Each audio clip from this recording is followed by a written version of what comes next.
এইটো বুদ্ধ পূৰ্ণিমা হয় আজি অনুষ্ঠানটো প্ৰতি বছৰে আমি পাতোঁ বুদ্ধ পূৰ্ণিমা। বুদ্ধ পূৰ্ণিমাটো আমি পতাৰ অৰ্থ হৈছে সিদ্ধাৰ্থটো জানেই আপোনালোকে, সিদ্ধাৰ্থ হৈ জন্মগ্ৰহণ কৰা, আকৌ বুদ্ধ মহাত্মা বুদ্ধ হৈ তেখেতে জ্ঞান লাভ কৰা, ছবছৰ ধ্যান কৰি জ্ঞান লাভ কৰা, আকৌ বুদ্ধ হৈ মহাপৰিনিৰ্বাণ হোৱা, এইটোকে আমি পালন কৰি থাকোঁ মানে প্ৰতি বছৰে।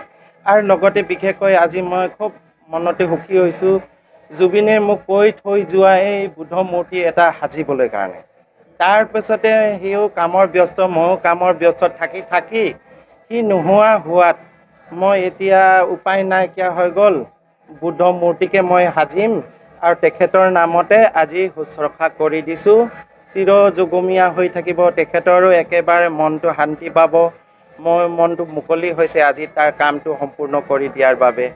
বুদ্ধ মূৰ্তিও কৰিছোঁ, বহা চিটকেইটাও তেনেকৈ বনাই দিয়া হৈছে।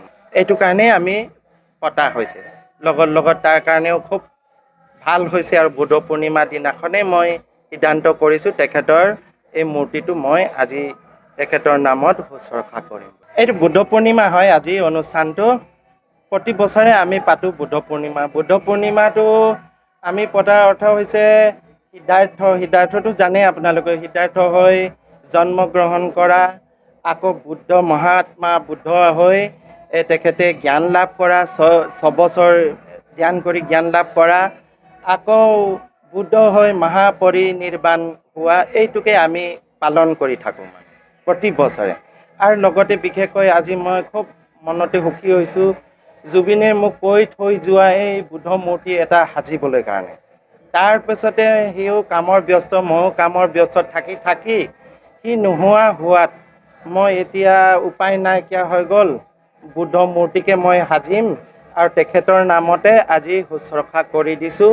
চিৰ যুগমীয়া হৈ থাকিব, তেখেতৰো একেবাৰে মনটো শান্তি পাব। মই মনটো মুকলি হৈছে আজি তাৰ কামটো সম্পূৰ্ণ কৰি দিয়াৰ বাবে।